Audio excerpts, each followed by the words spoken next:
I, 29, was diagnosed with epilepsy last spring. I found out this morning that my husband started cheating on me right afterwards with multiple different women. We have 2 young kids. I'm so broken. This is the last possible thing I thought I had to worry about. I started having seizures about a year ago, and after a couple months I was diagnosed with temporal lobe epilepsy. Last summer was what I thought would be the worst time in my life. I was miserably ill from the seizures themselves and the side effects of my new medications. I had to quit my job because I couldn't drive and was too ill to work. There was a period of time that I couldn't even care for my own children without someone else there because it was too unsafe. I broke my foot during one seizure, and also had to heal from that. My husband started at a new job site soon afterwards because it had more available overtime and we needed the money. He made a new friend at work that he seemed to really click with. My husband and I have never been big drinkers, but he would occasionally socially drink before COVID. The new job site was in a large downtown city close to lots of bars. An occasional beer with lunch with his new friend turned into daily. After about a month or so, he started immediately cracking open a beer when he would get home from work. That turned into multiple beers after work until he would pass out on the couch before 9 p.m. We went from not even keeping alcohol in the house, to him stocking up on cases of beer constantly. I told him I was worried about how much he was drinking and that it was really unlike him. He told me that he was just stressed from my medical stuff, the kids, and working a lot. I thought we told each other everything. He's been my husband and my best friend. Midsummer I started finding hidden empty pints in the garage. He was distant with both myself and the kids. I asked him if he would go to couples counseling with me, and he did. We talked about how scary it was for him to watch me have seizures, and how he thought I was going to die. We talked about how miserable and useless I felt being unable to work and that I felt like a terrible mom for needing so much extra help with the kids. We talked about his drinking, and he admitted that it became a problem so quickly that it really scared him. He apologized for hiding it from me, and agreed that he needed to seriously cut back or stop. He stopped drinking entirely, and I was so proud of him. He admitted to feeling depressed, and he went to his doctor to start medication, and again I was so proud of him. We continued therapy together, but things still felt off. Our S-time life was basically non-existent for the summer because I was so sick and he was working so much. I felt us growing apart and I was so scared and confused. I blamed myself for ruining our life we had with my illness. I blamed myself for him working himself to death and having to do so much extra work around the house. During the fall, he started alternating between praising the ground I walked on and acting bitter and resentful towards me. He stopped wanting to go to counseling together, but blamed it on the money. I was physically feeling much better at this point, and was pulling my weight with the children in the house again. We started having S-time again, but it felt different. The intimacy wasn't there and it felt like he just wanted to get off instead of connecting with me. I used to think we could make it through anything. This isn't the only stressful time life had thrown at us, but we always made it through even stronger. He used to gush about how we would be the ones to make it. In December, a close family member of his died. She was a young newlywed. We were both devastated, but grieving together brought us closer together again. We had a new appreciation for each other and talked a lot about how we couldn't imagine losing one another. Since then, things had been good. I have been seizure-free for 4 months. We were having intimate S-time again, and making more time for just the 2 of us. He has been more active with the kids and talking more openly with me about his feelings. Last night, our toddler daughter fell asleep in bed with him, so I slept in a different room. I woke up early this morning to her crawling in bed with me with my husband's phone. He had turned on a show for her to watch and fell back asleep. I was cuddling her half asleep when she asked for help because she had closed out of the app. She had opened a bunch of tabs and was scrolling through his texts. She had gone back far enough that I could see a thread from his cousin who died, which is what caught my eye. I was about to go back to Netflix for my daughter when I saw a woman's name I didn't recognize, and the preview text said something along the lines of "I can come over again after work tomorrow." I have never gone through his phone before, but something came over me and I couldn't help myself. I never had a reason to not trust him and normally respect phone privacy. I opened the thread and there were nudes of both my husband and a woman I don't know. They talked about ducking each other, and I learned that he had been going over to her house after work last summer. He lied and told me he had been working late. I never questioned him, and never felt even remotely suspicious. I looked at more texts and found the same kind of stuff from 4 different women last summer. Nudes, them talking about ducking again, them making plans after work. I couldn't even believe it and went completely numb. While I was at home, ill and caring for our children with the help of his mother, he was ducking other women on his way home. I praised him for working so hard and staying late to make more money, but in reality he was cheating on me. The most recent one was from September 2020. There were nudes that he had taken in our bathroom, presumably with myself and the kids home. I woke him up in tears and he asked what was wrong, but then saw my phone in his hand and his face went pale.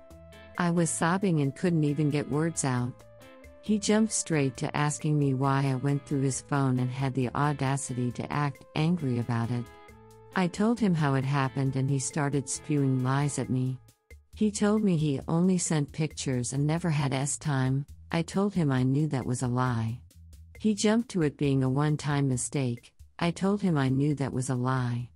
Then he blamed it on the drinking and said that he stopped seeing any of them after he stopped. I told him he was either lying about that, or lying about when he stopped drinking. He just looked at me and said a half-assed sorry. I went back to the kids and he stayed in bed all day. I tried to play it cool so that the kids wouldn't see me upset. I got them to bed and broke down in the spare bedroom. He came in and I couldn't even look at him. All he said was, "I want to fix this."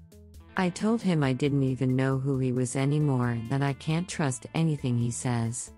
I asked how he could possibly do this to me, and he said nothing. I told him that of all people, I never expected him to hurt me this much. I told him I blindly trusted him and he made me look like a fool. All he said was sorry and went back to our room. I can't even believe this is happening.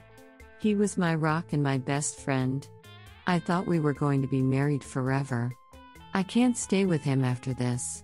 I almost wish I could, because the last thing I want is to get a divorce and put the kids through this, but I can't. I feel sick and just keep seeing the pictures and texts in my head. I don't know who he is anymore.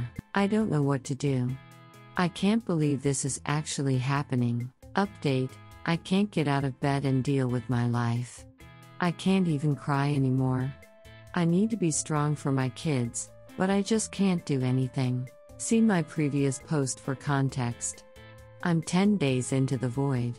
I spent a week rapidly cycling between emotions: anger, disgust, self-pity, more anger, and now I'm deep into depression. My kids have been with my mill for 2 days because I can't get out of bed. Every second of living is hard and uncomfortable. My motivation for divorce was fueled by anger, and now I have no motivation at all. I feel completely paralyzed. I've slept so much I can't sleep anymore. I can't cry anymore, although I wish I could. Every day he seems genuinely surprised that I'm unwilling to reconcile. One day he promises to move out, and the next he is back to gaslighting and acting confused. He comes up with a new excuse every day for why he thought our last conversation wasn't valid anymore. I don't know what the point of this post is. I just feel completely helpless and alone. Edit. Thank you everyone. I'm in a better headspace today. I forced myself to shower and change my sheets last night before bed. I woke up and made a list of things to accomplish today. I ate breakfast, pounded some coffee, and am forcing myself to follow through. Redditors' reactions. Redditor 1, go for a walk. Go to the park. Go work out. Go to a coffee shop. Do something. Get out of the house. This person doesn't define you. You are your own autonomous being that doesn't need anything from anyone, especially people that do not respect your time and commitment. Deck that. Be strong. For you. And for your kids. This it hurts. Terrifically, I know. I've been there. I'm still here. But don't let your so behavior define you. Get out of bed, get dressed, go do something positive. Don't ruminate, you know what happened. It happened. It's never not going to have happened. Make peace with that. This is the first day of the beginning of your new life. This could be a blessing in disguise. You might look back in a year or two and say thank God. When someone shows you who they really are, believe them. Redditor 2, I am so sorry you are here. None of us deserve what has happened to us. You are deserving of so much more. You did nothing to deserve any of this.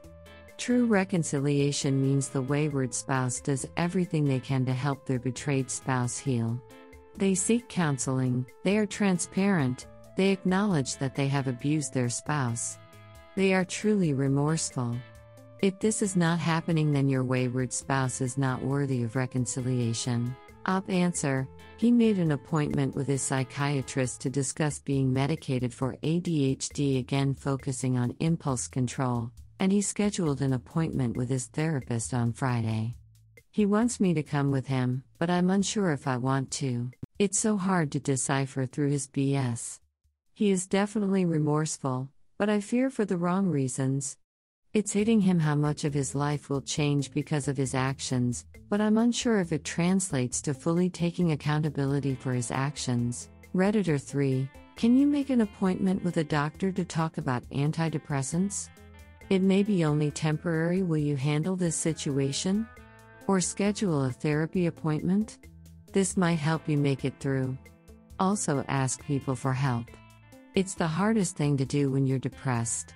I've suffered from depression for many years, so this is just advice from my experience and learning to manage it while dealing with life situations. Also, can you forcefully ask him to move out? Just for your mental health.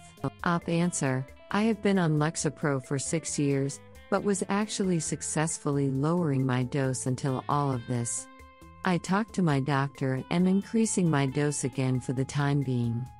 I have ADHD, GAD, and have struggled with depressive episodes of varying lengths for 15 years. I haven't had a depressive episode in about a year and had honestly kind of forgot how debilitating it is. I have a therapist I talk to every 2 weeks, but I'm going to increase it to weekly for the time being. I need to get better at asking people for help.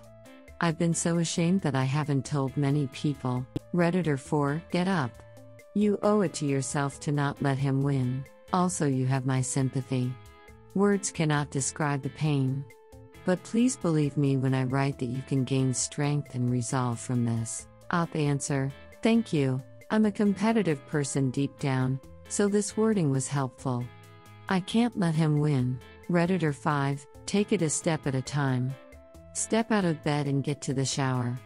Next, step towards the kitchen. It seems so insurmountable right now. So break it down to small, simple steps you take to the life you want.